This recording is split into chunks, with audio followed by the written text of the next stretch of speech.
Halo semuanya, selamat datang di sesi bedah taktik kita kali ini. Hari ini kita bakal membongkar sebuah performa masterclass yang baru aja terjadi di Los Angeles Stadium. Skuad asuhan Mauricio Pochettino benar-benar tampil lepas dan menghancurkan Paraguay dengan skor telak 4-1 di laga pembuka Piala Dunia 2026. Nah, buat saya sebagai analis, ini bukan sekedar kemenangan biasa ya, tapi ini adalah sebuah statement kuat ke seluruh penjuru turnamen. Taktik mereka tereksekusi dengan presisi yang sangat mematikan. Penasaran kan gimana mereka ngelakuinnya? Yuk kita langsung aja bedah taktiknya dan lihat apa yang sebenarnya terjadi di atas lapangan. Layaknya susunan starting line up sebelum kick-off, ini dia peta analisis kita hari ini. Pertama, awal sempurna tuan rumah. Kedua, duo dinamis Pulisic dan Balogun. Ketiga, efisiensi taktikal dan statistik XG. Dan yang terakhir, pengalaman melawan darah muda. Oke, kita langsung mulai aja. Masuk ke bagian pertama, awal sempurna tuan rumah. Menentukan tempo sejak awal. Coba bayangin tekanan psikologis main di kandang sendiri di turnamen sebesar Piala Dunia.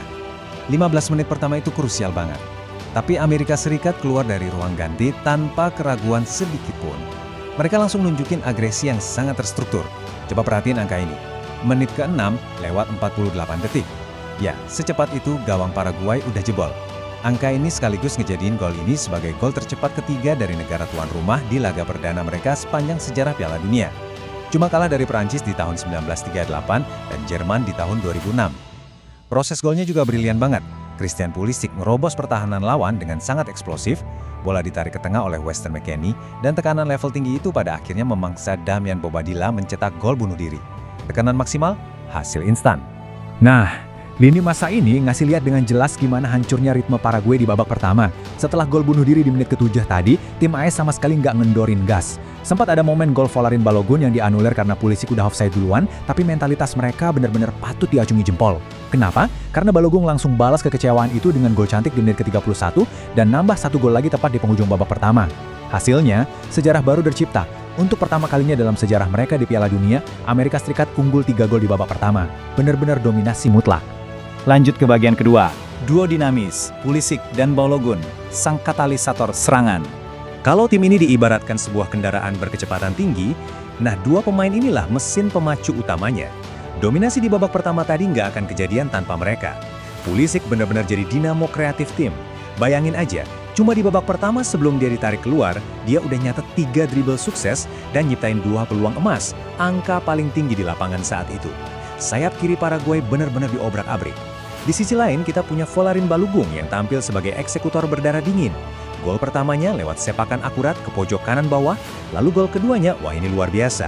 Dia pakai kekuatan fisiknya buat nahan tackle sliding Omar Alderete, nerima umpan brilian dari Malik Tillman, dan langsung naruh bola ke pojok kiri atas. Lewat 2 gol ini, Balogun menyamai ekor legendaris Bert Patenaude dari tahun 1930. Pemain Amerika kedua yang bisa cetak lebih dari 1 gol di 1 laga Piala Dunia. Gila kan? Oke, masuk ke bagian ketiga, efisiensi taktikal dan statistik XG. Mari kita bedah angkanya. Sekarang kita pelan-pelan sedikit ya. Kita mau pakai kacamata analis data sebentar. Kadang, skor akhir tuh bisa sedikit menipu performa sebenarnya di atas lapangan. Sebelum masuk ke angkanya, mari kita samakan persepsi dulu soal XG atau expected goals. Intinya, XG ini adalah metrik probabilitas yang mengukur seberapa besar kemungkinan sebuah tembakan itu berbuah gol. Dihitungnya dari mana? Dari banyak faktor kayak sudut tembakan, jarak, sampai tekanan lawan, berdasarkan ribuan data historis. Semakin tinggi angka XG, semakin bagus kualitas peluangnya. Paham ya? Nah, kalau Anda udah paham konsep ini, Anda bakal sadar betapa nggak masuk akalnya performa Amerika Serikat di laga ini. Coba deh lihat perbandingan yang lumayan bikin kaget ini. Amerika Serikat cuma mencatatkan 1,35 expected goals. Secara probabilitas kualitas peluang, mereka itu idealnya cuma nyetak 1 atau mentok 2 gol lah. Tapi apa yang terjadi? Mereka nyetak 4. Ini adalah anomali statistik yang super positif. Artinya, penyelesaian akhir mereka itu sangat amat klinis, benar-benar overperforming. Dan kalau kita lihat ke sisi pertahanan, lini belakang yang dipimpin Chris Richards benar-benar bikin Paraguay mati kutu. Mereka ngebatasin Paraguay cuma di angka 0,47 XG. Nyaris nggak ada ancaman berarti, yang bikin kiper Matt Sriss relatif bisa nikmatin pertandingan dengan tenang. Memang sih, masuk babak kedua temponya agak sedikit turun. Paraguay sempat nyuri gol hiburan di menit ke-73 lewat penyelesaian pemain pengganti Mauricio yang manfaatin umpan dari Julio Enciso. Tapi pesta ternyata belum selesai. Di menit ke-8 masa injury time, Giovanni Reina nyegel kemenangan 4-1 ini dengan sebuah teknik kelas dunia. Ya, teknik Trivela. Buat yang belum tahu, ini teknik nendang bola pakai bagian luar sepatu yang bikin bolanya melengkung dan punya putaran liar yang susah banget ditebak kiper. Gol itu bukan sekedar gol penutup biasa, itu murni sebuah pameran skill tingkat tinggi yang seolah menegaskan dominasi tuan rumah di laga ini. Bagian keempat, dan yang gak kalah penting, pengalaman melawan darah muda, kontras demografi skuad. Taktik secanggih apapun gak akan bisa jalan mulus tanpa eksekutor yang pas, apalagi di bawah tekanan global sekelas Piala Dunia. Dan di laga ini, kontras kedua tim itu ibarat bumi dan langit. Di satu sisi, Amerika Serikat tampil dengan skuad yang sangat matang. Lini belakang dipimpin oleh bek veteran Tim Ream yang di usianya yang menginjak 38 tahun 250 hari, resmi jadi pemain tertua yang pernah mewakili negaranya di turnamen ini. Dan yang paling fantastis, untuk pertama kalinya dalam sejarah, seluruh 11 pemain utama AS merumput di 5 liga top Eropa. Kematangan dari kompetisi elit itu kelihatan jelas banget. Sebaliknya, Paraguay datang dengan skuad yang diisi darah muda. Dengan rata-rata usia 28 tahun 104 hari, mereka menurunkan kesebelasan utama termuda di laga pembuka Piala Dunia sejak tahun 1998.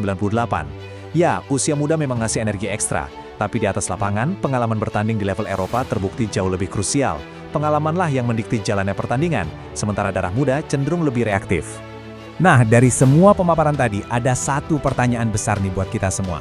Amerika Serikat baru aja nunjukin pertahanan yang super rapat, transisi serangan yang mematikan, penyelesaian akhir yang efisiennya di luar nalar statistik, plus komposisi skuad yang penuh pengalaman dari liga-liga elit Eropa.